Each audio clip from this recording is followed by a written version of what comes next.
संत रामपाल जी महाराज एक ऐसे महान संत जिन्होंने अपनी सतभक्ति, तत्व ज्ञान, करुणा और सेवा के बल पर समाज में नई मिसाल कायम की है। संत रामपाल जी महाराज की अगुवाई में उनके सभी सतलोक आश्रमों से समाज कल्याण के अद्भुत कार्यों ने समाज को सुनहरे भविष्य की एक नई उम्मीद दिखाई है। संत रामपाल जी महाराज से नाम दीक्षा लेने के बाद लाखों लोगों की लाइलाज बीमारियां जैसे कैंसर, एड्स आदि ठीक हुई। संत जी के ज्ञान से प्रेरित होकर उनके अनुयायियों ने लाखों यूनिट रक्तदान किया। संत जी ने लाखों बहन बेटियों का दहेज मुक्त विवाह करवाया।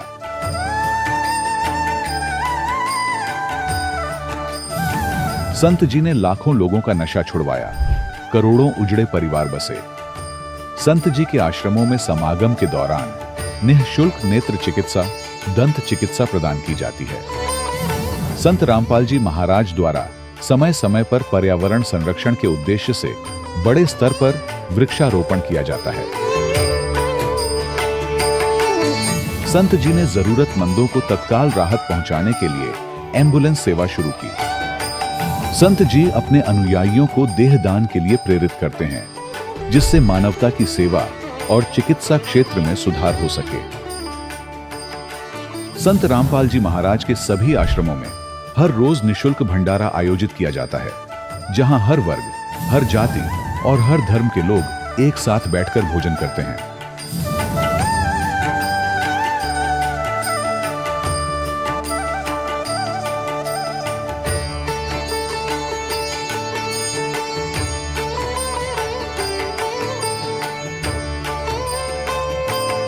संत रामपाल जी महाराज के आश्रम में हजारों बुजुर्गों को सम्मान और प्यार के साथ जीवन जीने का अवसर मिलता है।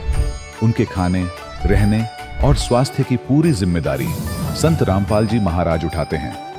अनाथ बच्चों के लिए संत रामपाल जी महाराज के सभी आश्रम किसी वरदान से कम नहीं। यहाँ उन्हें शिक्षा, संस्कार और भविष्य के लिए बेहतर अवसर प्रदान किए जाते हैं। चाहे बाढ़ हो, भूकंप या महामारी, संत रामपाल जी महाराज और उनके अनुयायी हमेशा ही जरूरतमंदों के लिए सबसे आगे खड़े रहते हैं। कोविड महामारी के दौरान संत रामपाल जी महाराज के आश्रमों से करोड़ों लोगों के लिए भोजन, दवाइयां और जीवन रक्षक सामग्रियां उपलब्ध कराई गई। चाहे गरीब की मदद हो या किसी शोषित और पीड़ित वर्ग के हक और सम्मान की लड़ाई, संत रामपाल जी महाराज ने हमेशा ही उनकी दबी आवाज को सरकारों तक पहुंचाया है और उन्हें उचित न्याय दिलवाने में अहम भूमिका अदा की है। समाज में आध्यात्मिक और सामाजिक मूल्यों के प्रति जागरूकता लाने में संत रामपाल जी महाराज हर कदम पर मानवता के सच्चे सेवक साबित हुए हैं। संत रामपाल जी महाराज का जीवन हमें सिखाता है कि सच्ची सेवा वही है जो निस्वार्थ भाव से की जाए। आइए हम भी इस महान सेवा के कार्य में इस महान संत से जुड़ें और संत रामपाल जी महाराज से नाम दीक्षा लेकर अपने जीवन को धन्य बनाएं।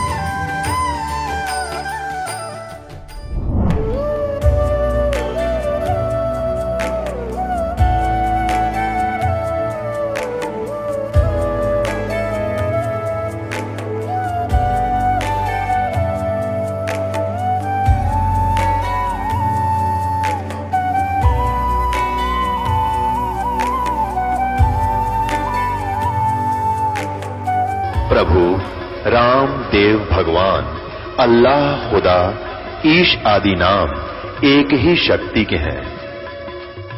वो कैसा है, कहां है, कैसे मिलता है, किसने देखा है?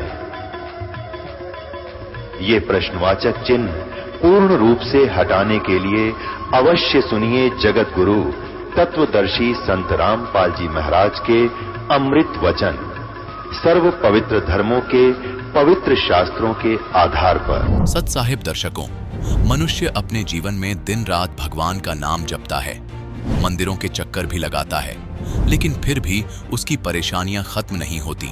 और जब उसकी परेशानियां खत्म नहीं होती, तब वह खुद से सवाल करने लगता है कि आखिर मुझसे गलती कहां हो रही है। दर्शकों, कुछ ऐसी ही कहानी थी मध्य प्रदेश की रहने वाली दिव्या पांचाल जी की। दिव्या जी बचपन से ही सभी पारंपरिक भक्ति साधनाओं को किया करती थी और हर तरीके के व्रत उपवास भी किया करती थी, लेकिन फिर भी इन्हें अपने जीवन में कभी भी सुख की अनुभूति नहीं हुई। लेकिन दर्शकों, आज दिव्या जी का कहना है कि जब से मैंने संत रामपाल जी महाराज जी से दीक्षा ग्रहण की है, तब से मेरे जीवन में खुशियां लौट आई हैं और दुखों का अंधकार पूर्णतः मिट गया है। दर्शकों, आखिर क्या वजह थी कि दिव्या जी ने अपनी सभी पारंपरिक भक्ति साधनाओं को छोड़कर संत रामपाल जी महाराज द्वारा बताई गई भक्ति साधना को अपना लिया? आखिर ऐसी क्या बात थी जिनसे दिव्या जी का हृदय परिवर्तन हो गया? आखिर इसके पीछे की सच्चाई क्या है? आइए जानते हैं दिव्या जी की पूरी कहानी उन्हीं की जुबानी। जी नमस्कार। नमस्कार सर जी। क्या नाम है आपका? दिव्या पांचाल नाम है। दिव्या जी कहाँ से आए आप? मैं एमपी रतलाम डिस्ट्रिक्ट से हूँ। जी क्या करते हैं आप? मेरा बीए ग्रेजुएशन है, प्लस आईटीआई है, प्लस पीजीडीसीए कंप्लीट किया है मैंने। दिव्या जी, संत रामपाल जी महाराज से नाम दीक्षा लेने से पहले आप क्या भक्ति साधना करते थे? मैं अपना हनुमान जी को इष्ट मानती थी। इसके अलावा जैसे व्रत उपवास करना, ये सब चीज़ें मैं करती थी जो लोग बताते हैं पहले वाले। जब आप देव देवताओं की भक्ति कर ही रहे थे, तो फिर आपने संत रामपाल जी महाराज से नाम दीक्षा क्यों ली? मुझे जैसे ऐसा कुछ गुरु बनाना या कुछ ऐसे पहले चीज़ों में मैं विश्वास बिल्कुल भी नहीं रखती थी। मैं ओनली जो हमारे पूर्वज जो बताते हैं उसी आधार पर चलती थी। लेकिन फिर मेरे मामा जी जो एक उनके बेटे से बहुत बीमारी से परेशान थे, बहुत पीड़ित थे, वो इंडिया पूरा घूम चुके थे इलाज के लिए। लेकिन उनको जब किसी और उनके दोस्त ने उनको बताया कि आप संत रामपाल जी महाराज की शरण में जाओ, वहाँ से बीमारी ठीक हो जाएगी, तो उनने सोचा कि इतना मैंने कर लिया है तो मैं क्यों एक जगह और जाके ये देखता हूँ। तो उनने देखा तो उनसे माँ बिल्कुल ठीक हो गए संत रामपाल जी महाराज की दया से। तो फिर उनने ज्ञान हमें बताया, ज्ञान मुझे सही लगा, तो फिर तब से मैं संत रामपाल जी महाराज की शरण में आई।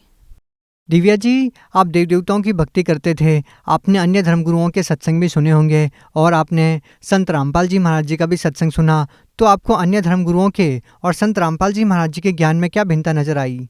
अंतर मुझे ये नज़र आया कि जो ज्ञान मुझे पहले से कभी था ही नहीं, वो ज्ञान मुझे यहाँ से मिला और यहाँ से मुझे बहुत अधिक लाभ मिले हैं। संत रामपाल जी महाराज ने हमें ये बताया है कि हमें व्रत उपवास वगैरह नहीं करना है या हमें मंदिरों में देवी देवताओं की पूजा नहीं करना है, क्योंकि वो तो हमारे मन में निवास करते हैं, हमारी आस्था में निवास करते हैं। दिव्या जी, संत रामपाल जी महाराज द्वारा दी गई शास्त्रानुकूल साधना करने से आपको कोई लाभ मिला? जी सर, मुझे लाभ मिला, क्योंकि जब मैं संत रामपाल जी महाराज की शरण में 2013 से आई हुई हूँ। अब फिर उसके बाद 2018 में मैं नागपुर महाराष्ट्र गई थी, तो स्विमिंग पूल में मैं जब गिर गई थी तो मुझे पैर में चोट लगी थी और मुझे माइनर फ्रैक्चर हो गया था और उसके अलावा मुझे हड्डी भी टूटी थी। तो फिर वो हड्डी मेरी गलत जुड़ गई थी। जब मैंने डॉक्टर को दिखाया, एक्सरे करवाने के बाद मुझे पता चला।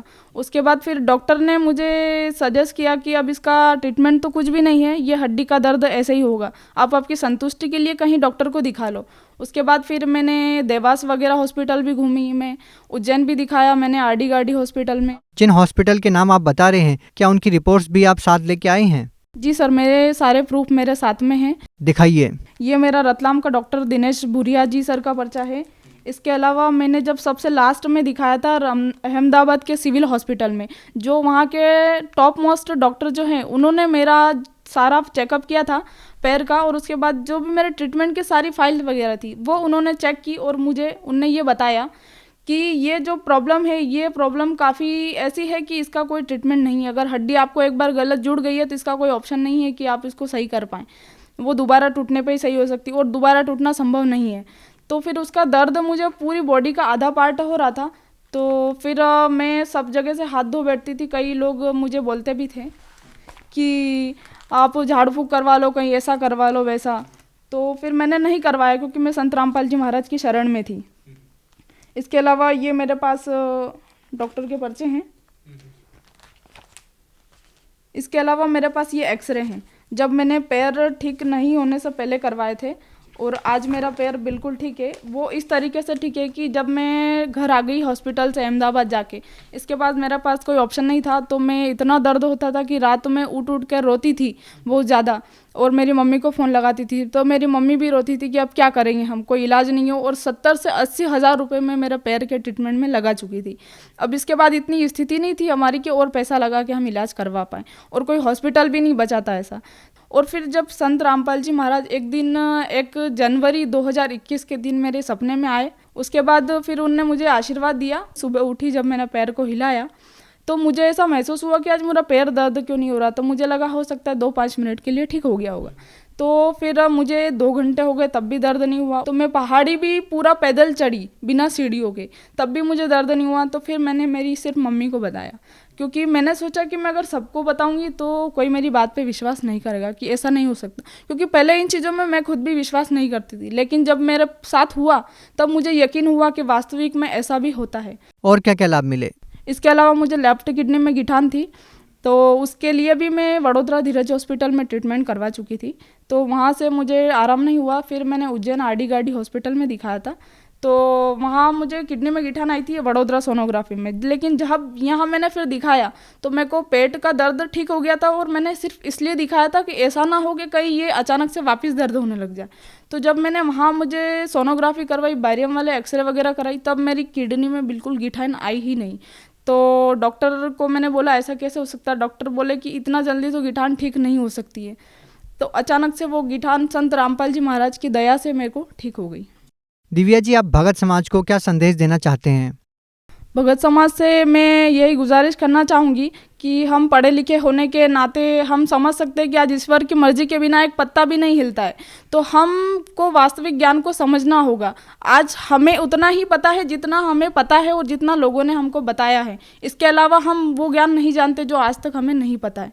लेकिन उनसे मैं एक गुजारिश ये करूँगी कि वो एक बार पढ़े लिखे होने के नाते एक बार गीता जी वगैरह को, शास्त्रों को पुनः खोल के देखें अगर उन्हें नहीं देखा है तो, और वो उनकी भाषा जो संस्कृत भाषा में है तो आप उनका अनुवाद करके देखें और सही ज्ञान को समझें कि उसके अंदर क्या लिखा है और हमें पंडित लोग जो है वो क्या बता रहे हैं, हमें गुमराह तो नहीं कर रहे हैं। आपकी संतुष्टि के लिए देखें, अगर आपको ऐसा कुछ लगता है तो आप सही ज्ञान को पाकर संत रामपाल जी महाराज की शरण से जुड़ सकते हैं। दिव्या जी, जिस तरीके से आपने बताया कि संत रामपाल जी महाराज से नाम दीक्षा लेने के बाद आपको इतने सारे लाभ मिले, लेकिन आज का जो पढ़ा लिखा समाज है वो इन चीज़ों में विश्वास नहीं करता, तो आप भी पढ़े लिखे हैं और आप उन लोगों को क्या कहना चाहेंगे कि क्यों ज़रूरी है उनका संत रामपाल जी महाराज से नाम दीक्षा लेना? संत रामपाल जी महाराज जी से नाम दीक्षा लेना इसलिए ज़रूरी है कि हमें ज्ञान तो है, लेकिन हम उस ज्ञान से हमारी खुद की रक्षा नहीं कर सकते। उसके लिए हमारे पास एक परमात्मा का होना ऐसा ज़रूरी है जो पूर्ण परमात्मा हो, जो हमें तत्व ज्ञान से आगाह कराता हो कि हाँ ये ज्ञान बिल्कुल सच है। तो हमें इससे जुड़ना बहुत ज़रूरी है, क्योंकि हमारी आत्मरक्षा हम खुद नहीं कर सकते, परमात्मा के बिना ये संभव नहीं है। अगर कोई व्यक्ति संत रामपाल जी महाराज से नाम दीक्षा लेना चाहता है तो वो उनसे नाम दीक्षा कैसे प्राप्त कर सकता है? वो आजकल सोशल मीडिया हर कोई व्यक्ति यूज़ करता है, जैसे कि यूट्यूब है, फेसबुक है, इंस्टाग्राम है।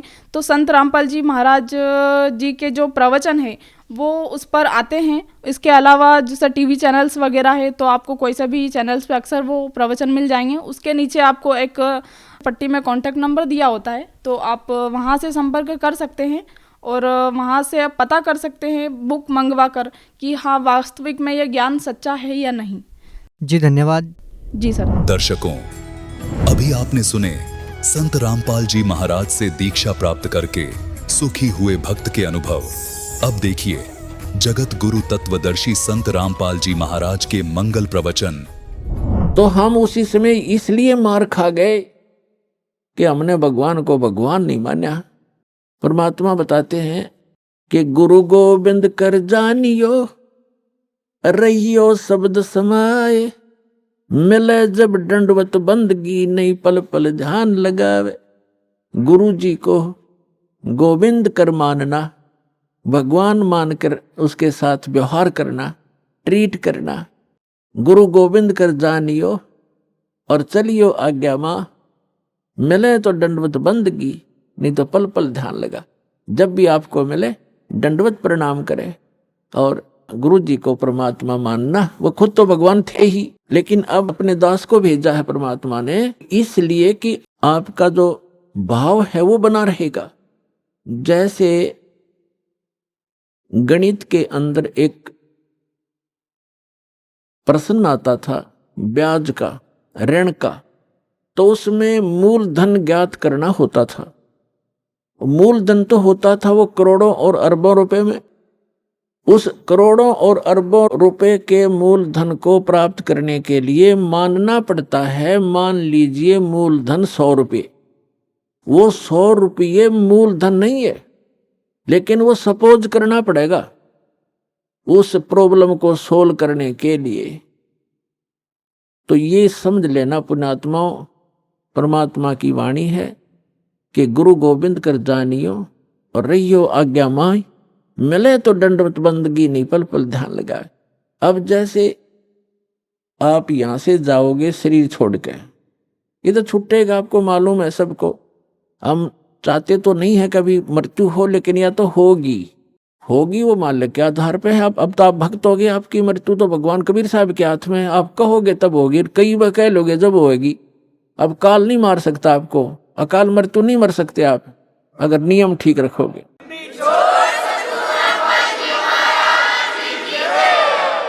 तो हमें यहां से जाना पड़ेगा। जब आप यहां शरीर छोड़कर जाओगे तो ऊपर जाकर के आप देखोगे ये दास के रूप में वो कबीर परमेश्वर आपको खड़े दिखाई देंगे। और जो काल के दूत यहां संत आए हैं उनका रूप होगा, लेकिन काल उन संत के रूप में खड़े दिखेंगे। तो जिस गुरु की वो शरण में है तो वहां जाकर अपने गुरु जी के पास ही जाते हो, तो सीधे वो खड़े गुरु जी, तो आप उसके शेष सारे उस गुरु के पास, उसके शेष उस गुरु के पास। तो वहां काल भी आता है जो उसने संत भेज रखा है इन जीवों का नाश करने के लिए, और परमात्मा आता स्वयं जिसने अपना संत भेज रखा है जीवों का विकास करने के लिए।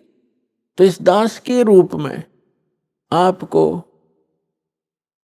वहां परमात्मा मिलेंगे और आपको एक और गाइडलाइन दी जाती है, आपको एक और हिदायत दी जाती है कि जब आप गुरु जी के पास जाते हो, प्रणाम करते हो, तो उसमें एक अभ्यास बनाओ कि सतनाम का सुमरण अवश्य करें। प्रथम नाम मिला है तो प्रथम का अवश्य करें। जैसे प्रणाम करते करते भी आप एक सांस का सेवन आसानी से कर सकते हो। उससे क्या होगा, जैसे यहाँ तो आपका अभ्यास बना रहेगा, भक्ति तो करनी है, तो उससे क्या होगा, जैसे आप चिरकुटी जाओगे, चिरकुटी एक इंटरनेशनल एयरपोर्ट समझ लो चिरकुटी। जब वहां पहुंचोगे तो वहां आपको परमात्मा मिलेंगे इस दास के रूप में, और वहां काल भी धोखा देने के लिए इस दास का रूप बना सकता है। तो उसमें आप जी ने स्मरण करना है सतनाम का, क्योंकि वहां जाएगा वो तो सतनाम ही होगा आपके पास, सारनाम तो होगा ही होगा, सतनाम भी होगा। तो सतनाम का और सारनाम का जाप करना है। तो सतनाम का जाप करने मात्र से, और प्रथम मंत्र भी अगर प्राप्त है, इसमें प्रथम और लास्ट 2 मंत्र हैं इस 7 मंत्रों में, तो ये दोनों मंत्र भी गजब के मंत्र हैं। इनका भी जाप करने से क्या होगा, यदि सामने काल परमात्मा की बजाय स्वयं आकर के दास का रूप बनाकर खड़ा हो जाएगा, तो इस सिमरन से उसका तुरंत चेहरा बदल जाएगा, उसके ऊपर का आवरण हट जाएगा, उसकी वास्तविकता वो भूंडी शकल दिखाई देगी। फिर आप अपने आप दूर हो जाओगे, फिर इधर उधर देखोगे। तो ये सुमन करने से भी अगर शकल नहीं बदलती है तो आपके ओरिजिनल गुरुजी और ओरिजिनल गॉड हैं। एक समय एक चंद्र विजय नाम का राजा था, उसकी इंद्रमती नाम की एक रानी थी, और वो बहुत भक्तनी थी भगवान की। फिर पिछले जन्म से, पिछले पुण्य से ही अच्छी आत्माएं राजा बनती हैं, रानी बनती हैं, और इतना सुख होकर के भी जो परमात्मा की तरफ में भगवान की भक्ति में लगे होते हैं वो पुण्यात्मा विशेष होती है। वो माई जो है उसने एक गुरु बना रखा था, उस गुरु जी ने उसको बता रखा था कि भगवान विष्णु, भगवान शिव की भक्ति करनी चाहिए, श्री राम की भक्ति करनी चाहिए, 68 तीर्थों पे जाना चाहिए, 68 तीर्थ करना चाहिए, एकादशी का व्रत रखना चाहिए, अब जैसे एक नियम है, कहते हैं धन चाहे तो दान कर और मोक्ष चाहे भज राम। तो हमने यहाँ इस काल के लोक में रहना है तो धन भी चाहिएगा और राम भी प्राप्त करना है, तो हमने दान भी करना है और सच्चा नाम भी जपना है। अब उसके गुरुजी ने बता रखा था कि बेटी पिछले जन्म में तैने बहुत पुण्य कर रखे हैं, घने धर्म कर रखा है, जिस कारण से तू रानी बन गई। आगे ऐसी ही अच्छा जीवन प्राप्ति के लिए आप साधु संतों को भोजन कराया कर बेटा। वैसे तो आए अतिथि को भी भोजन करा दे, उसका भी पुण्य है, लेकिन भगत संत को भोजन कराने का न्यारा फल मिलता है। अब जैसे आपके पास पशु हैं, भैंस या गाय, एक भैंस या गाय है जो दूध देती है और अन्य भी पशु हैं जो अभी दूध नहीं दे रहे, वो भी अपने पालने ही पड़ते। अब एक तो उस दूध ना दे रहे पशु को जो चारा दिया जाता है, आहार खिलाया जाता है, वो भी हमारा कर्तव्य बनता है। लेकिन जो दूध वाले को जो चारा चराया जाता है, बिनौले खल आदि हम डालते हैं, तो वो तुरंत लाभ दे देता है। सुबह अच्छा भोजन कराओगे, चारा चराओगे, तो शाम में दूध गढ़ा पाओगे उसके। तो इस प्रकार संत और भक्त होते हैं दूध वाले, और अन्य जो अतिथि आते हैं जो भक्त नहीं, भक्त है तो अच्छी बात है ना, तो वो भी एक कर्तव्य जानकर हमने उनको भी अवश्य भोजन कराना चाहिए और आतिथ्य सत्कार से कराना चाहिए। लेकिन साधु संतों का भोजन कराया हुआ अत्यधिक लाभ देता है। अब साधु संत भक्त भले ही वो शास्त्र विरुद्ध साधना कर रहे हैं, लेकिन पूर्व जन्म के वो पुण्यकर्मी प्राणी हैं, वही भटक रहे होते हैं। कोई लाल पीले कपड़े पहनता है, कोई दाढ़ी बढ़ा लेता है, कोई मूंड मुंडा लेता है, कोई तिलक लगाता है, जैसा भी उसको मार्गदर्शक मिल गया, क्योंकि उसको परमात्मा चाहिए, चाहे किसी भी भेख बनाने से मिल जाए, वो परमात्मा की तरफ तड़फ रहा है। ऐसे व्यक्ति को भोजन कराने से विशेष लाभ होता है, क्योंकि अब तो साधना ठीक है नहीं, लेकिन पूर्व जन्म की कमाई उसकी है और वो भक्त भगवान का विशेष प्यारा होता है। चाहे आज वो किसी की पूजा कर रहा है, लेकिन वो भगवान कबीर साहब का ही बच्चा है। तो इसलिए ये एक नियम है। इस नियम के आधार से उस संत ने अपनी शिष्या इंद्रमती से कहा था कि बेटा साधु संतों को भोजन कराने से अगले जन्म में भी तू रानी बन जाएगी। अब इनको ज्ञान इतना ही था कि रानी बन जा, रानी कितनी बार बनेगी, फिर गद्दी भी तो बनेगी वो एक दिन। वो समस्या इनका समझ में नहीं आ रही थी। अकिया भी पड़े गले में, ठीक है, जितना उनको ज्ञान था उस रानी को ज्ञान उसने दे रखा था। अब वो अपने गुरु जी के बताए मार्ग पर कति दृढ़ थी। ऐसी पुण्यात्माएं कबीर साहब के बच्चे हैं। परमात्मा कहते हैं जो जन मेरी शरण है ताका हूं मैं दास, और गेल गेल लाग गया फिरूं, साथ साथ फिरता रहता हूं जब तक धरती आकाश। आपको बहुत बार बताया, क्योंकि ये दातंग मार्ग है पुण्यात्माओं। आपने केवल कथाएं सुनी है, ये राम कृष्ण की, सुदामा और कृष्ण की, बेलनी और राम की, राम रावण की लड़ाई, महाभारत का युद्ध, ये भी एक इतिहास है, लेकिन ये अध्यात्म मार्ग नहीं था। अब ये है संपूर्ण अध्यात्म मार्ग ज्ञान। इसको बहुत प्रकार से समझाना पड़ता है। अब रानी जो भी गुरुजी ने बताया था उस पर दृढ़ होगी, और उसने ये सोचा कि भी साधु संतों को भोजन कराना अनिवार्य है। उसने एक अपना नियम बना लिया कि मुझे भूल ना पड़े, मैं प्रतिदिन संतों को, जितने भी आसपास संत हैं 2, 4, 10, कम से कम एक को तो भोजन करा कर ही मैं प्रतिदिन आहार किया करूंगी। तो उसने अपने नौकरों से बोल दिया कि आसपास जो भी जंगल में कोई साधु संत हो उनको प्रार्थना करके आओ कि डेली यहाँ भोजन करके जाएं, और जो यहाँ नहीं आ सकते उनको वहां पहुंचा कर आओ। अपने हाथों रोटी बनाती रानी होकर, चाहे 10 संत आते, चाहे 5 आते, चाहे 20 आते। तो ये सिलसिला शुरू था। एक बार क्या हुआ कि कुंभ के मेले का कोई ऐसा संस्कार हो गया। कुंभ के मेले पर हरिद्वार में चले गए सभी साधु संत उस तीर्थ पर भी लेने के लिए, और पैदल आना जाना होता था तो 10-15 दिन का प्रोग्राम उनका बनता ही बनता था। कोई भी संत उस क्षेत्र में रहा नहीं। अब रानी को पता चला कि साधु आए नहीं, पता करके आओ। पता करके आए, साधु नहीं थे, कोई है नहीं, सब चले गए, सबकी झोपड़ी खाली पड़ी है। पता चला कि वो तो तीर्थ भ्रमण पर चले गए। तो रानी ने प्रण कर रखा था, प्रतिज्ञा कर रखी थी कि जब तक संत नहीं खाना खिला लूंगी, आहार नहीं करूंगी। 1 दिन बीत गया, 2 दिन बीत गया, रानी थी भूखी गड़ी, रही नहीं थी। तीसरे दिन तो वह कति आंखें बंद करने लगी, अब मरूंगी। उसके पति ने भी समझाई, तो क्यों अपना जीवन नाश करे, खा ले 2 रोटी। तो साधु आओ फिर जमा दिए कि बिजली गिर गई, पर ने बोली नहीं, मर जाएंगी पर मैं भोजन नहीं खाऊं। अब उस पर दुख देखा नहीं जाता, उस परम पिता पे। द्वापर के अंदर परमात्मा करुणा में नाम से आए हुए थे, यही कबीर भगवान, वो समर्थ परमात्मा, अमर पुरुष। चारों युग में आते हैं परमात्मा।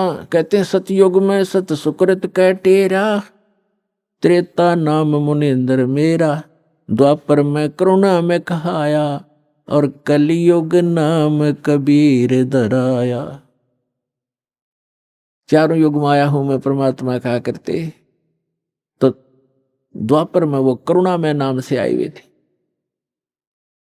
अब उसने देखा या मरेगी भोली भगतनी, एक साधु रूप बना के परमात्मा वहां दूर सी आते दिखाई दिए राजा के महल की तरफ ही।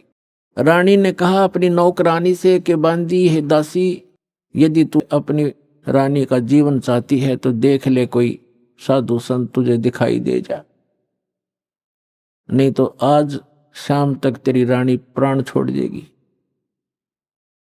अब वो दासी दुखी होकर के ऊपर चढ़ गई महल की अटारी पर, और वो कहाँ देखा बेचारी, उसने क्या देखा कि सामने एक संत रूप में, सफेद कपड़े, दाढ़ी बड़ी हुई, सिर पे छोटे छोटे बाल हैं, आ रहा है एक सिंपल सा साधु, गले में माला टांग रखी। दाता ने थोड़ा ईसा दिखाया कि जानो महात्मा सा भी जच्चे ना, तो हम महात्मा उनको मानते हैं जिनकी दाढ़ी बढ़ रही हो, लंबे लंबे बाल हो, तिलक ला रखा हो, 5-4 माला डाल रखी हो, बिंदी बैंदी टिक्की ला रखी हो।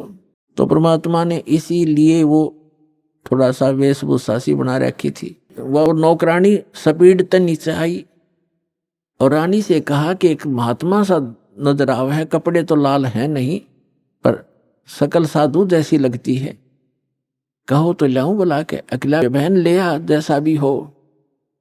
अब वो नीचे गए, इतने परमात्मा भी महल के निकट से आ गए। नौकरानी ने प्रणाम किया और कहा महाराज आपको हमारी रानी याद कर रही है। परमात्मा ने पूछा आप कौन हो? कि मैं नौकरानी हूं। तो परमात्मा ने कहा बेटा रानी को यदि गरज है संत की तो यहीं आजा गली में, हम किसी के घर नहीं जाया करते, और हम घर जाओ और उसका पति कह दे तू आया किस लिए यहाँ, उसने गरज है तो यहाँ आ जाएगी। उसने जाके बता दिया कि साधु ऐसे ऐसे कह रहा, तो उसका और पक्की जचगी कि 1 नंबर का महात्मा है। नहीं तो नो कोई कह देगा अपने रानी बुलावा, ये तो नो बाछड़ू की तरह भाग गया आकर बच्चे की तरह, पैसे के लालच में अच्छा हलवा मिल जाएगा, और वो बड़े डट गए अगर रानी को गरज है तो यहाँ आ जाएगी बेबे।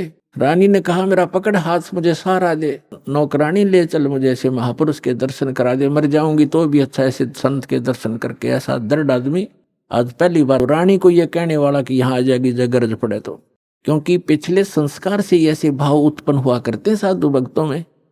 तो रानी ने जाकर देखा वो मालिक का चेहरा, विश्व में सबसे न्यारे सुंदर थे कबीर भगवान, जितनी बार भी आए हैं वो, और चरणों में मत्था टेक्या और कहा महाराज आप भोजन कीजिए, आहार कीजिए। परमात्मा बोले चल बेटा आहार कर लेते हैं। बैठ के जाकर एक आसन लगा दिया। रानी ने दुखी सुखी होकर नौकरानी के सहयोग से स्वयं भोजन बनाया और कहा महाराज जी भोजन पाओ। तो परमात्मा ने कहा बेटा आप इतना कोई रोग है आपको क्या, इतनी अक्षीण कैसे होगी? तो उसने सारी कहानी बताई कि मैं प्रतिदिन एक साधु को भोजन करा के भोजन करती थी, संत रहे नहीं क्योंकि वो कुंभ के मेले में स्नान के लिए चले गए। आज 3रा दिन आ गया महाराज जी, आप नहाते ताज में मर जाती। जब भोजन बना के परमात्मा के पास रखा तो कहा परमात्मा ने कि बेटी मेरा शरीर भोजन करने का नहीं है, मैं तो खाऊं या ना खाऊं मैं सदा एक रस रहता हूं।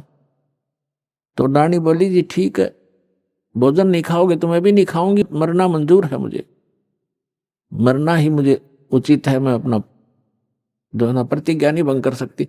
तब परमात्मा ने कहा कि ला बेटा, कहते समर्थ इसी को कहते हैं जो चाहे सो कर दे। मालिक ने भोजन करा, फिर उससे पूछा बेटा ये जो आपको ये हठ किसने बताया? रानी ने कहा कि मैंने अब गुरुजी बना रखे हैं, हमारे गुरु बहुत अच्छे हैं। परमात्मा ने पूछा क्या साधना करते हो? कि श्री विष्णु जी की, श्री शंकर भगवान की, शेरा वाली माता की, जो भी वो करती थी, एकादशी का व्रत करती हूँ, तीर्थों पर भी जाती हूँ। फिर परमात्मा ने अपना ज्ञान समझाना शुरू किया, लेकिन वो ज्यादा भावुक होते हैं श्रद्धालु। जैसे ये दास प्रारंभ में इन अन्य पंथों वालों को कहा करता था, जो भी आ जाता था संपर्क में सत्संग सुनने, कि भाई आपका नाम गलत है, आपका गुरु पूरा नहीं है, आपकी साधना गलत है। ये राधा स्वामी, धन धन सतगुरु, जय गुरुदेव वाले और ये सारे निरंकारी वाले ये आते थे, जो सुनकर सत्संग है। जब ये दास उनको ये सच्चाई बताता तो बेदक जाते, उठ कर चले जाते कि ना आप तो निंदा करते हो, किसी संत की निंदा नहीं करनी चाहिए, पाप लगता है। अरे भले आदमियों, निंदा क्या की मैंने? तेरे गुरु को चोर बताया ना, डाकू ठग बताया नहीं, उसके ज्ञान की त्रुटि बताई है, ज्ञान में कमी है आपके गुरुजी में। संत तो अच्छे ही होते, लेकिन ना समझ में आई। ये श्रद्धालु होते हैं कि ना गुरुजी के बारे में कुछ नहीं सुन सकता, और अब आन लग रहे रोते हुए लुट पिट के, रोआ बरीत रहे, नाश हो गया। 30 साल हो गए राधा स्वामी में जीवन खो दिया, सब कुछ लुट पिट गया, इकलौता पुत्र था वो भी मर गया। बता, अब टिंडे ले लो राधा स्वामी में, धन धन सतगुरु में। साची के 6 माह में गुस्सा होते थे। और यहाँ का इतिहास देख लो, सन 1994 से जो जुड़े हैं आज उनके ठाठ देख लो, और उनके घर में कोई दुर्घटना हुई तो आप पूछ कर देख लो, लाखों की संख्या में भक्त है। तो भगवान की शरण न्यारी होती है।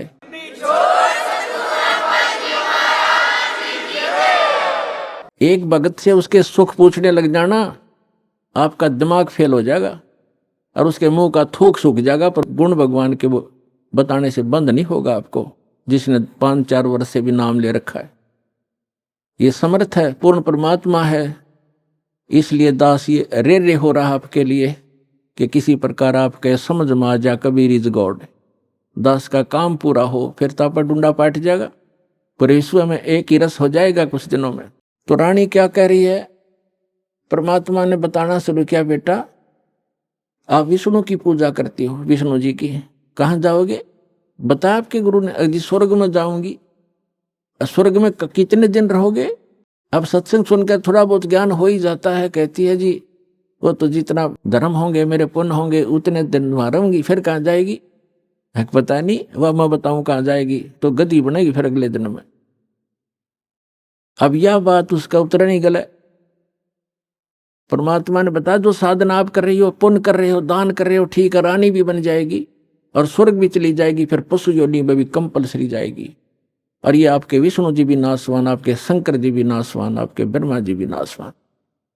तो कहते हैं थर पकड़ थर होई, अमर की साधना करने से अमर पुरुष की तो अमर हो सकते हो। तुम नासवानों की भक्ति करके और सथाई होने की चेष्टा कुचेष्टा करती।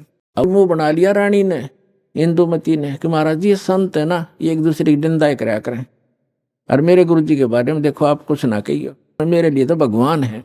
परमात्मा बोले बेटा अगर गधे ने कोई गाय को है और गधी को कोई ये बताओ ये गधी है गाय नहीं है बेटी, और वो नौका तो फेरी गाय को गधी क्यों बताता है, तो दुख नहीं मान्या करते। उसकी जांच करे सचमुच क्यों कहा इसने ऐसी कड़वी बात, लेकिन वो नहीं मानी। अपने आत्माओं अपने बच्चों तक पहुंचने के लिए परमात्मा ने कितना प्रयत्न करना पड़ता है, इन काल के दूतों ने ऐसा उलझा दिया। अब परमात्मा ने बहुत कोशिश की कि बेटा मैं तेरे हित की बात कह रहा हूं, मैं तेरे गुरुजी को चोर नहीं कहता, गुंडा डाकू नहीं कहता, उनको ज्ञान नहीं है, वो विष्णु जी को समर्थ शक्ति बताते हैं, विष्णु जी खुद नासवान है, तो आपकी रक्षा कैसे करेगा वो? शिव जी को आप भगवान मानते हो, परमात्मा ने बताया कि जिस समय भस्मागिरी नाम का एक संत भगवान तेरे शंकर जी के सामने ऊपर ने पैर नीचे ने सिर करके 12 वर्ष तपस्या की। आपने पढ़ा होगा पुराण में, कहाँ जी पढ़ रखा है। और जब भस्म कंडा शिव से मांग लिया और भगवान शिव को मारने की चेष्टा करने लगा वो भस्मासुर, तो भगवान शिव जी ने क्या किया, भाग्य थे ना तो वो अविनाशी हैं, जिनको तो अविनाशी मान रही उनसे तू रक्षा की बाट देखे, सुरक्षा वो आप सुरक्षित नहीं। अब बात सारी साची, पर गुरु जी के बारे में सुनना कति पसंद नहीं, वो पिछला रंग चढ़ रहा कसूता। तब परमात्मा ने कहा बेटा मान से मत मान। देखो वैसे अपने आप को भगवान कहें तो कतिये ना मानने जनता। परमात्मा ने कहा कि जिस भगवान की मैं भक्ति बताता हूं वो अजरो अमर है, उसकी भक्ति करने से आपकी आयु भी बढ़ जाएगी जो मंत्र मैं दूंगा, और जो मंत्र आप जाप करते हो इससे आपकी उम्र ना बढ़ सकती ना घट सकती, और हम जो मंत्र देंगे उससे आपकी जितनी आयु आप चाहोगे वो बढ़ जाएगी। तो वो फिर भी ये कहती है जी इस तरह की बातें तो ये संत आपस में खूब जानते हैं, मुझे तो अपना गुरु बिल्कुल मेरे हृदय में समा रहे हैं। तो परमात्मा ने कहा ठीक है बेटा, साच कहूं जग माने नहीं और झूठ कही ना जाई हो, और ब्रह्मा विष्णु शिव जी दुखिया जिन ये राह चलाई हो। तो परमात्मा ने कहा कि ठीक है बेटी मैं चला, मान चाहे मत मान, मेरा फर्ज था तेरे को सच्ची बात बताने का। और आज से तीसरे दिन तुझे सर्प डसेगा, तीसरे दिन तेरी सर्प के डसने से मृत्यु होगी, ना तेरा गुरु बचा सकेगा, ना तेरा विष्णु, ना तेरा शंकर जी बचा सकेंगे, और ना तेरा भक्ति यो मंत्र बचा सकेगा। और न्यू कह के महाराज जी उठन लगे, चरना पड़ गई। अब मौत दिखे है ना जब जच्चा खाई बूढ़ी बन गया दे। साधु संत झूठ नहीं बोला करते, चरणों में गिर गई और कहने लगी महाराज सचमुच। परमात्मा बोले तीसरे दिन आगे तेरी शेष आयु नहीं है और 83 लाख योनियों में जाएगी तू। फिर बोली महाराज जी फिर क्या करूं मैं मंत्र दूंगा बेटा, मंत्र जाप करिए और उस गुरु जी से बात भी मत करिए जो दुश्मन है तेरा।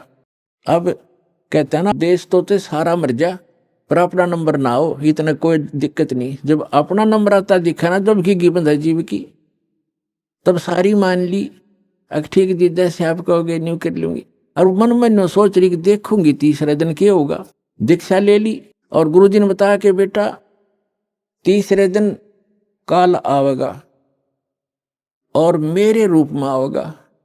अरे एक ध्यान रखना, जो मैंने आपको मंत्र दिया है प्रथम, जब वो निकट आवे तो पहले आप इस मंत्र का जाप करके और फिर प्रणाम करना। इस मंत्र का जाप करना, वैसे तो प्रणाम नहीं करना पहले। देखो उस समय उन्होंने विशेष हिदायत इसलिए दी थी आगे के लिए, फिर परमात्मा ने बताया था वैसे संत आवे पहले दंडवत करे और फिर उनसे प्रसन्न करे, उनसे कुशल मंगल पूछे। लेकिन उस दिन परमात्मा ने विशेष हिदायत दी थी क्योंकि उसका अभ्यास नहीं था लड़की का। इसलिए कहा कि जब मैं आऊं यानी मेरे रूप में काल आवेगा और तू भावुक होकर के बगैर मंत्र जाप किए चरण मत छूना, पहले मंत्र जाप करना और फिर चरण छूना। अब रानी ने किसी को बताया नहीं, ने सोचा क्या पता सच्ची है कि झूठी है। ठीक अगले दिन के 1 बजे के आसपास परमात्मा के रूप में काल गया, करुणामय के रूप में, और कहा इंद्रमती कहाँ है बेटा। अब इंद्रमती ने देखा गुरुजी आगे, लेकिन वह बात उसके हृदय में गड़ रही थी। गुरुजी ने ये भी बात कही थी तो उन्हें प्रथम मंत्र सिमरण कर दिया। वो सारा जो कंप्लीट कोर्स यही है वो जो आपको दे रखा, उसके प्रथम मंत्र के प्रथम नाम से ही एकदम उसका स्वरूप बदल गया और ऐसी विकराल चेहरा, लंबे दांत और मोटी मोटी आंख, बेहुद्दी सी विकराल सी शरीर दिखाई दिया। तब उस काल ने देखा कि तेरा तो इसने आवरण उतार दिया। न बोला अब तब बचगी तू, तेरे पास मंत्र जबरदस्त है, तुझे फिर देखूंगा। अब रानी का जान बची लाखों पाए और गुरु जी के 100 शुक्र मनाए। अपने नौकरों को बताती है काल आया था, आज मेरी मृत्यु होनी थी, मैंने जो गुरुजी बनाए हैं मेरी उम्र बढ़ा दी। राजा को बताई उसके दरबार में जाके, राजा ने बोला तू पड़ी रह, काल आ जाता तुमने छोड़ जाता, ये तुमने ऐसे कहती रहती हो, कोई कुछ कह दे उसकी बातों में आ जाती है। तो उसके साची भी तेरी बेचारी के साथ वो राजा की के माने वो आगी वापस शुक्र मनाया रख आगी तो तेरी टलगी मृत्यु छाटते आके लेट गए भगवान। हे परमात्मा दया करिए आपने इसी गुरु मिला ऐसा मंत्र दिया और मेरा जीवन रक्षा होगी। अब वह लेट गई बेड पे कति खुशी बना के, इतने में काल सर्प बन के आ गया। सर्प बन के आया और रानी के डस दिया, डसते उसकी आंख खुली और फिर वो ऐसे ऐसे जाता देखा, उसने शोर बचाया, भागियो डस ली सर्प ने डस ली, सर्प ने डस ली। नौकर नौकरानियां आए बाजे लठले, वो लंबा महल था राजा का, वो जो जाता दिखा सबने और मोरी में से निकल गया।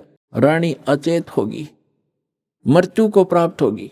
सारे डॉक्टर बुलाए, वैद्य बुलाए, गार्डू बुलाए, सारा कुछ कर दिया और सब ने मृत घोषित कर दी। तब परमात्मा आ गए तो नौकर नौकरानियां कहने लगी जिन देखे थे भगवान उस दिन, वो नौकरानियां कहने लगी महाराज जी आपकी इस शिष्या को सर्प ने डस दिया, तब सर्प से मृत्यु होगी। हाहाकार मच गई। तो परमात्मा ने एक बहाना सा करा, मंत्र शब्द बुझाया और कहा उठ बेटी, 1 सेकंड में रानी खड़ी होगी। बोलो सतगुरुदेव।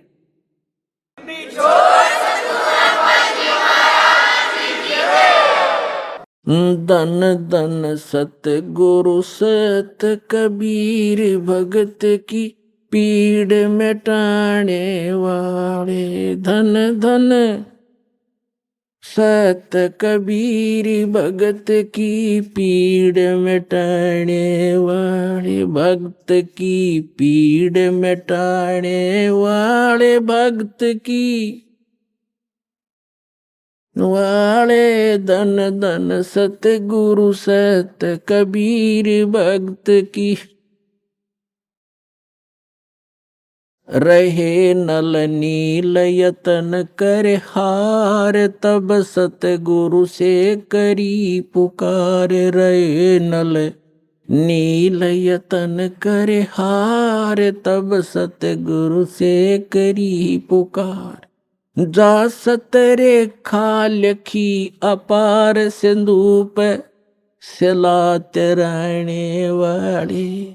जा सतरे खा लखी अपार सिंधूप सिला तराने वाले। धन धन सतगुरु सत कबीर भक्त की पीड़ मिटाने वाले, भक्त की पीड़ मिटाने वाले, भक्त की। धन धन सतगुरु सत कबीर भक्त की।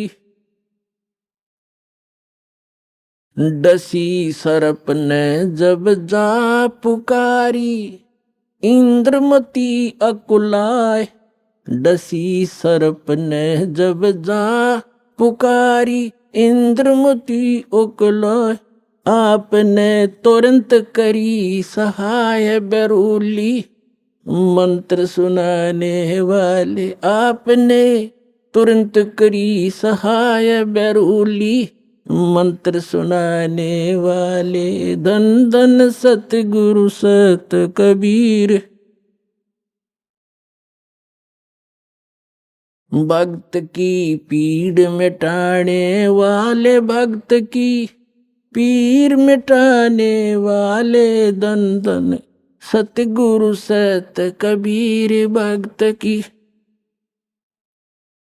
दामोदर सेठ के होठ अकाज, अर्ज करी डूबता देख जहाज। दामोदर सेठ के होठ अकाज, अर्ज करी डूबता देख जहाज। लाज मेरी रखियो गरीब नवाज, समुद्र से पार लंघाने वाले। लाज मेरी रखियो गरीब नवाज, समुद्र से पार लंघाने वाले। धन धन सतगुरु सत कबीर भक्त की।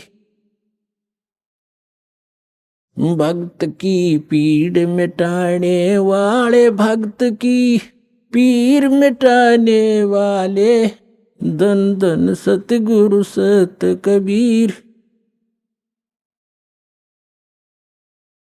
कह कर जोर दीन धर्मदास दरस दे पूर्ण करियो आस।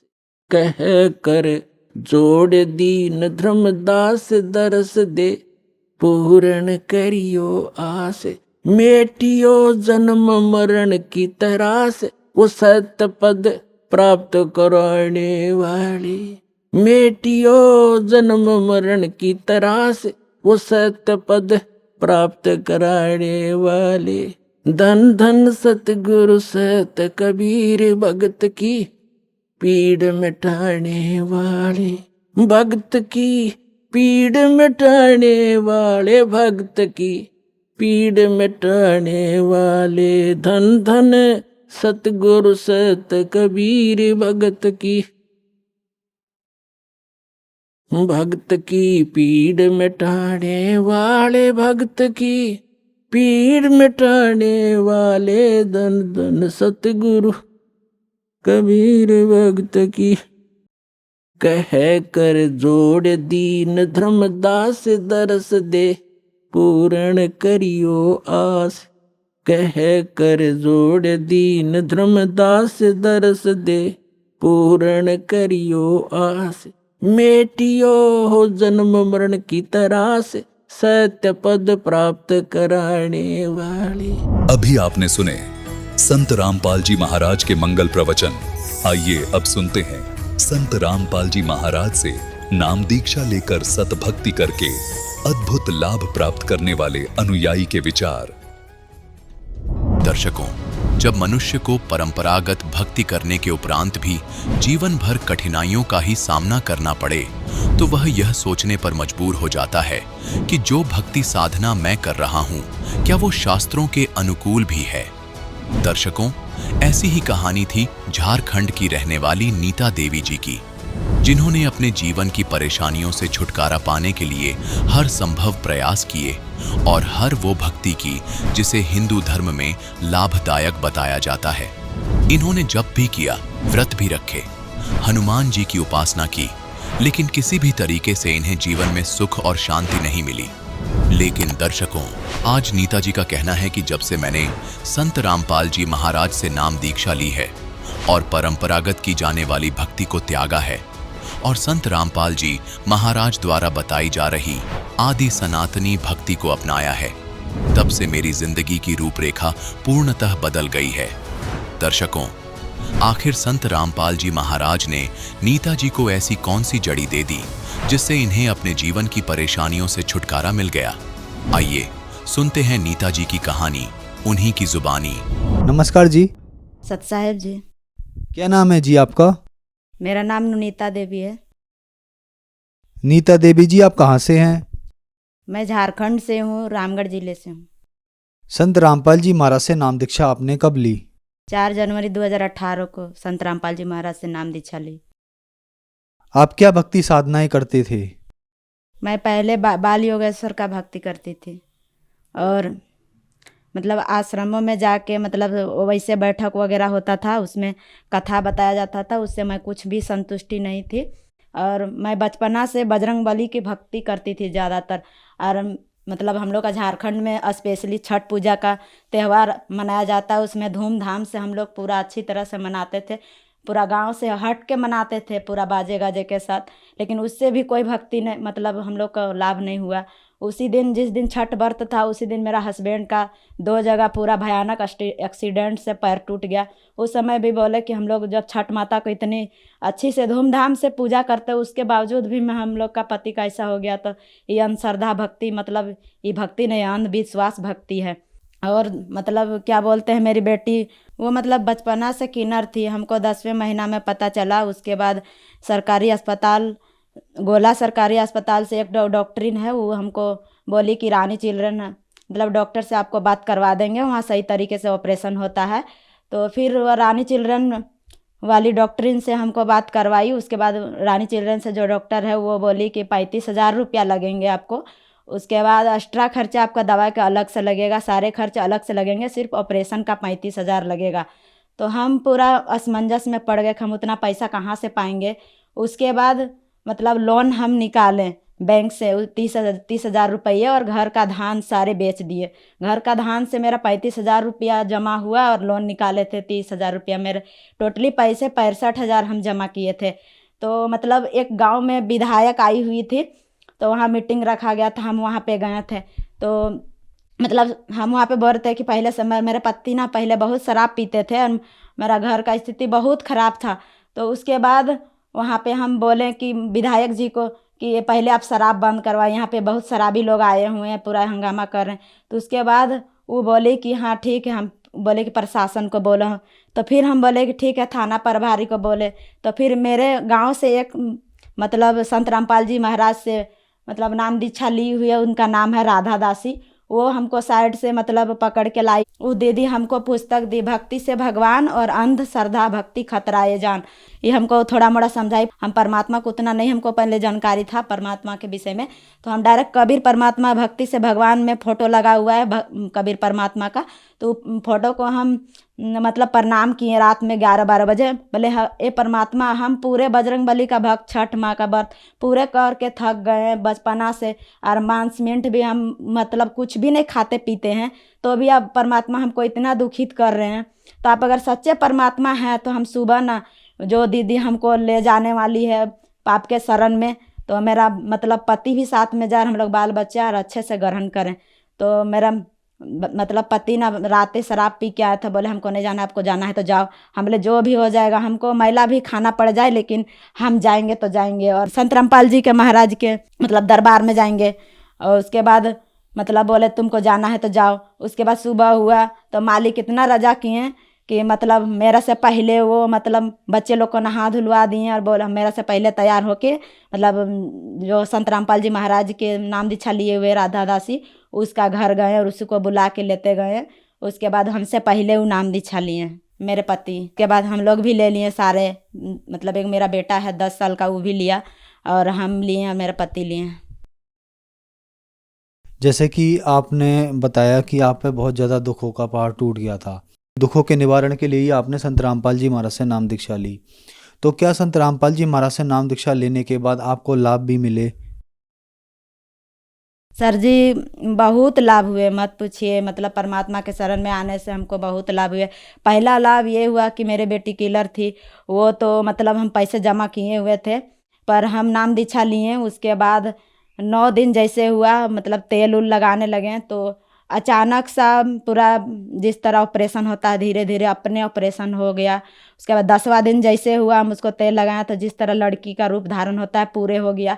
तो पूरा रोने लगे। मेरा गांव वाला तो पहले पूरा घर में बताए हुए थे, तो बोल रहा था कि इसका बेटी मतलब किन्नर है, कौन ले जाएगा इसको, क्या बोलते हैं, इतना सुंदर चेहरा रहने से क्या फ़ायदा है, इसको कोई नहीं ले जाएगा। ऐसे करके मतलब पूरा आदमी लोग बोलते थे, तो हम पूरा रोते थे कि मैं परमात्मा इस सब मेरा बेटी भी दे दिया लेकिन ऐसा दे दिया। तो फिर परमात्मा वो हम पुकार किए। उसके बाद मतलब हुआ वैसा ही। उसके बाद मतलब हम कुछ नहीं बोले, बोले बोलने वाले को बोलने दे। तो उस समय हम परमात्मा को पहचान नहीं पाए थे, संत रामपाल जी महाराज को पहचान नहीं पाए। फिर 10 दिन नाम दीक्षा जब हो गया तो ऐसे हो गया, तो फिर अपने हम मतलब भगत जी को बताएं जिस तरह मेरा बेटी किन्नर थी ना, तो फिर बताएं उसको।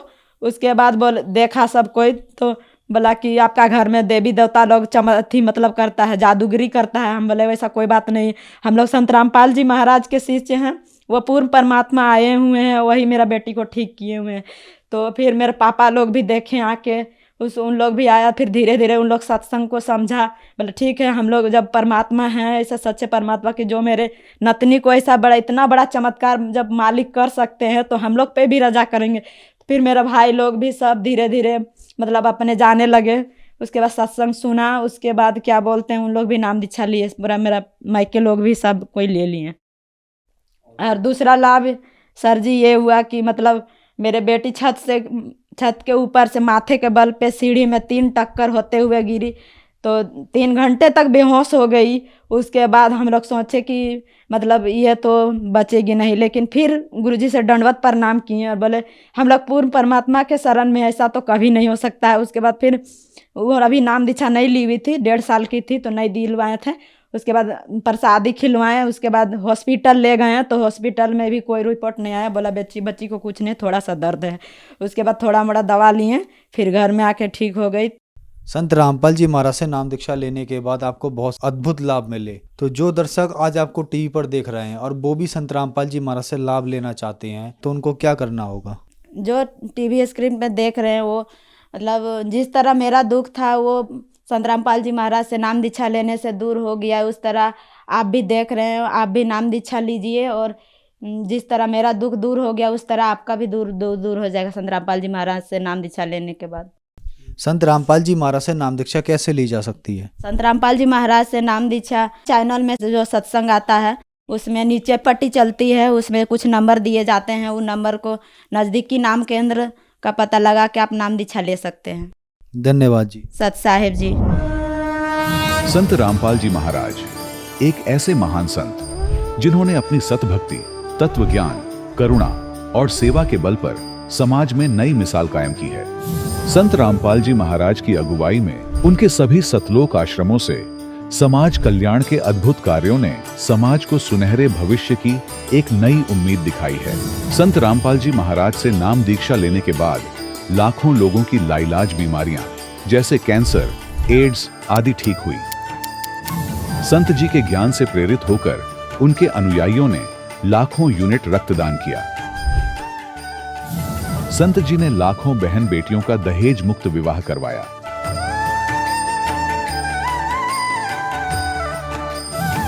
संत जी ने लाखों लोगों का नशा छुड़वाया, करोड़ों उजड़े परिवार बसे। संत जी के आश्रमों में समागम के दौरान निःशुल्क नेत्र चिकित्सा, दंत चिकित्सा प्रदान की जाती है। संत रामपाल जी महाराज द्वारा समय समय पर पर्यावरण संरक्षण के उद्देश्य से बड़े स्तर पर वृक्षारोपण किया जाता है। संत जी ने जरूरतमंदों को तत्काल राहत पहुंचाने के लिए एम्बुलेंस सेवा शुरू की।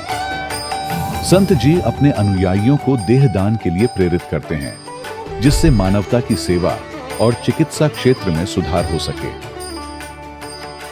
संत रामपाल जी महाराज के सभी आश्रमों में हर रोज निःशुल्क भंडारा आयोजित किया जाता है, जहां हर वर्ग, हर जाति और हर धर्म के लोग एक साथ बैठकर भोजन करते हैं।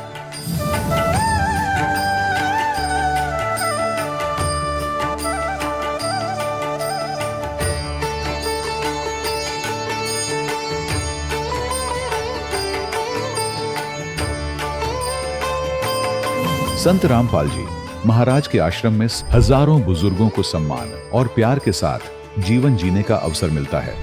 उनके खाने, रहने और स्वास्थ्य की पूरी जिम्मेदारी संत रामपाल जी महाराज उठाते हैं।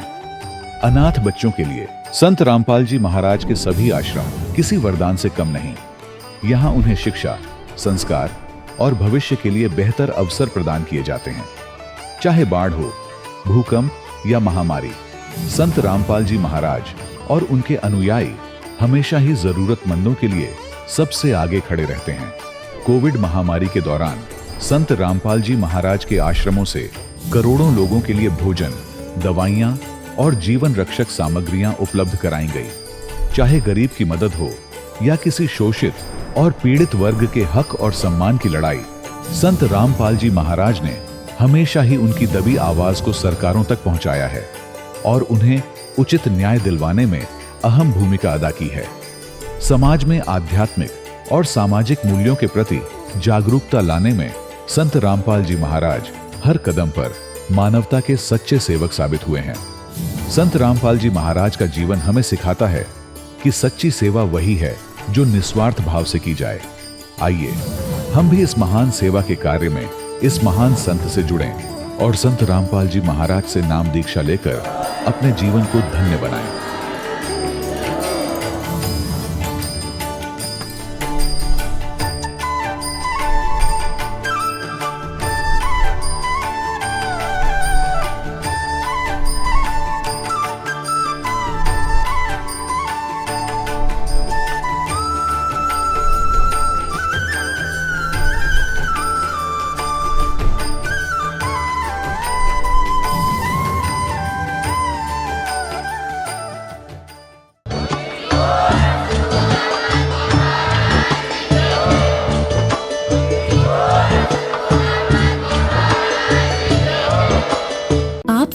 थे जगत गुरु तत्वदर्शी संत रामपाल जी महाराज जी के मंगल प्रवचन। अधिक जानकारी के लिए विजिट कीजिए हमारी वेबसाइट www.jagatgururampalji.org।